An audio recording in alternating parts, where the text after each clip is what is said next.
بسم اللہ الرحمن الرحیم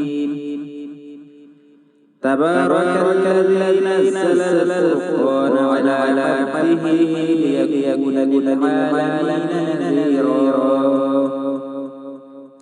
بڑی عائشہ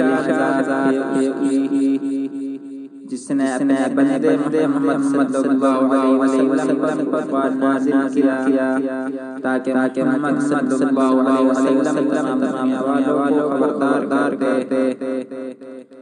آپ ہمارے چینل سورۃ کو سبسکرائب کریں تاکہ آپ کی خدمت قرآن کی روشنی میں کر سکیں اور ہم سب جات آمین۔ السلام علیکم ورحمۃ اللہ وبرکاتہ۔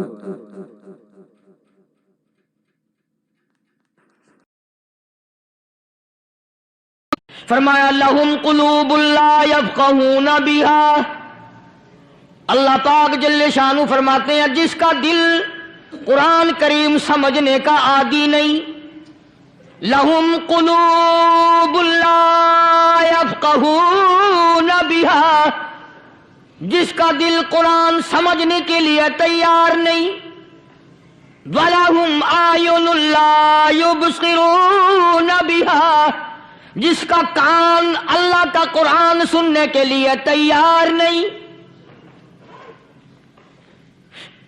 أَمْ لَهُمْ آذَانٌ لَا يَسْمَعُونَ بِهَا، أَمْ لَهُمْ آذَانٌ يَسْمَعُونَ بِهَا، جس کا کان خدا کا قرآن سننے کو تیار نہیں۔ خدائی فیصلہ سنو، اللہ کے قرآن کا فیصلہ سنو، اللہ کے کلام کا فیصلہ سنو۔ جس کا کان میرا کلام سننے کے لیے تیار نہیں، جس کو میرا قرآن سن کے مزہ نہیں آتا، جس کو میرا کلام سن کے حلاوت نہیں آتی، جس کو میرا کلام سن کے لذت نہیں آتی، جس کی روح تازی نہیں ہوتی، جس کو لطف نہیں آتا، جس کو کیف نہیں آتا، جس کو سرور نہیں آتا، جو میرا قرآن سننے کو تیار نہیں، جو میرا قرآن آنکھوں سے دیکھنے کو تیار نہیں، جو میرا قرآن سننے سمجھنے کے لیے تیار نہیں، آؤ پھر خدائی فیصلہ سنو۔ فرمایا اولئک کالانعام،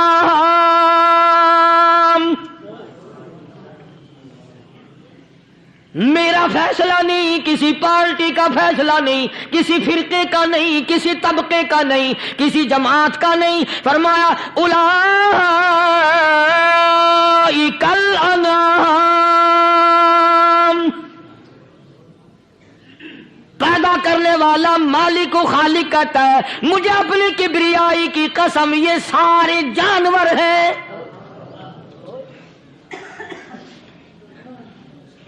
یہ سارے کے سارے جانور ہیں، یہ درندے ہیں جو ایک دوسرے کو چیر پاڑ کر کھاتے ہیں، یہ درندے ہیں جو ایک دوسرے کا خون پیتے ہیں۔ فرمایا بل ہم اضل، جانوروں سے بھی بدتر۔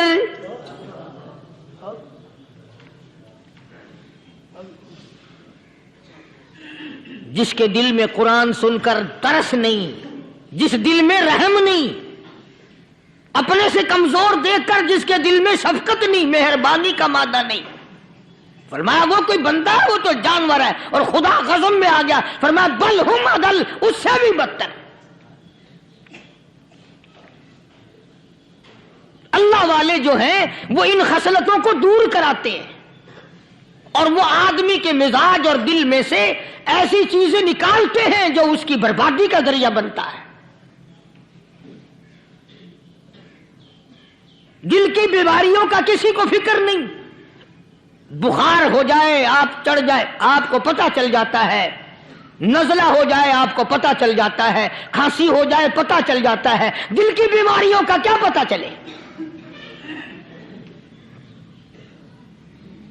صحابہ اکرام رضوان اللہ تعالی علیہم اجمعین کی جماعت کے اللہ پاک کے محبوب حضرت محمد الرسول اللہ صلی اللہ تعالی علیہ وسلم نے دلوں کی صفائی کی۔ پہلے لوگ جھونپڑیوں میں کچے کوٹھوں میں رہتے تھے، نہ اتنی صفائی تھی، نہ اتنی ترقی تھی۔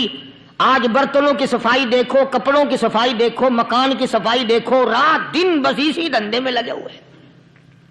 سارا دن برتن دھونے سے فرصت نہیں، سارا دن کپڑوں کے بناؤ اور سنوار میں فرصت نہیں۔ تو اللہ والے ایسے موقع پر بڑی عجیب بات کہتے ہیں، وہی مجذوب ہے، مجذوب علی رحمت کہتے ہیں بظاہر تو ہر شے میں بے حد صفائی، بظاہر تو ہر شے میں بے حد صفائی، مگر دل میں ہے گندگی انتہائی۔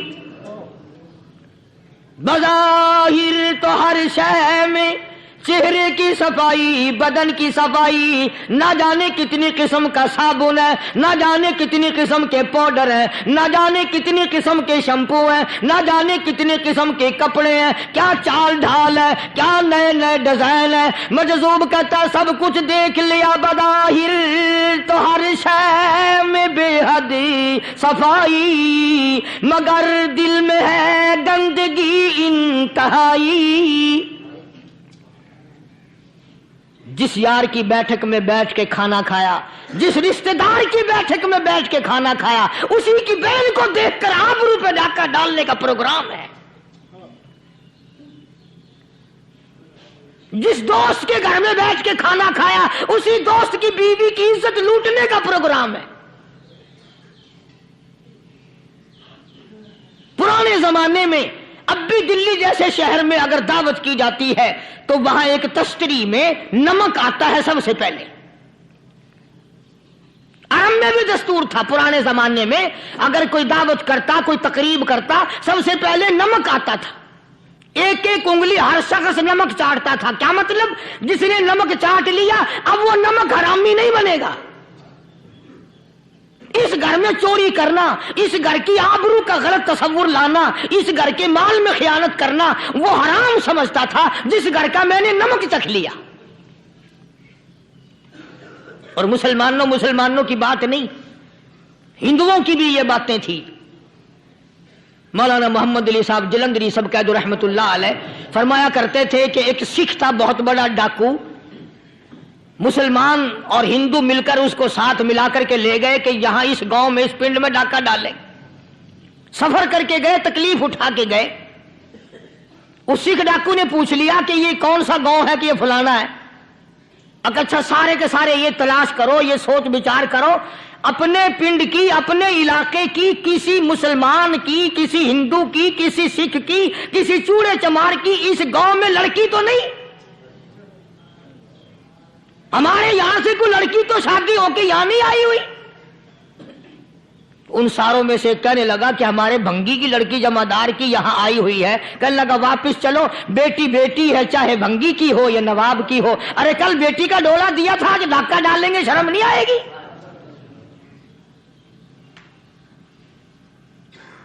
آج وہ تصور کہاں چلے گئے؟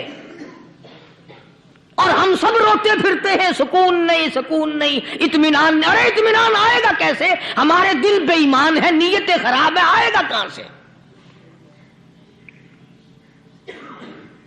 صحابہ کرام رضوان اللہ تعالی علیہ مجمعین کی جماعت نے اس قدر اس بات پہ محنت کی اور کوشش کی کہ غلط لقمہ بھی پیٹ کے اندر نہ چلا جائے۔ چنانچہ میں علی اعلان کہتا ہوں، 1,29,000 صحابہ کرام، کالی کملی والے کے دیوانے اور پروانے، حضور کے یار جانثار، حضور کے ساتھ فاقہ کھانے والے، پھاقوں مرنے والے، پتھر کھانے والے، اپنے بچوں کے ٹکڑے ہوتے ہوئے دیکھ کر لا الہ الا اللہ محمد الرسول اللہ کی صدا بلند کرنے والے صحابہ کرام کا یہ حال تھا۔ پیدل سفر کر کے جاتے تھے یہودی عیسائی، شام نکل گئے، فلسطین نکل گئے، ہندوستان آ گئے، 2 سال لگ جاتے تھے، اپنی جوان بیٹیوں کو مسلمانوں کے گھروں میں چھوڑ کے آ جاتے تھے۔ کبھی نگاہ نبوت نے جن کو رنگ دیا تھا، کبھی کسی صحابی پہ ذرہ برابر الزام نہیں لگا۔ ان یہودیوں کا، ان عیسائیوں کا یہ عقیدہ تھا کہ محمد صلی اللہ علیہ وسلم کے جو غلام ہیں، ان کی نگاہ بھی پاک ہے، ان کے دل بھی پاک ہیں، ان کے ارادے بھی پاک ہیں، ان کے ہاتھ بھی پاک ہیں۔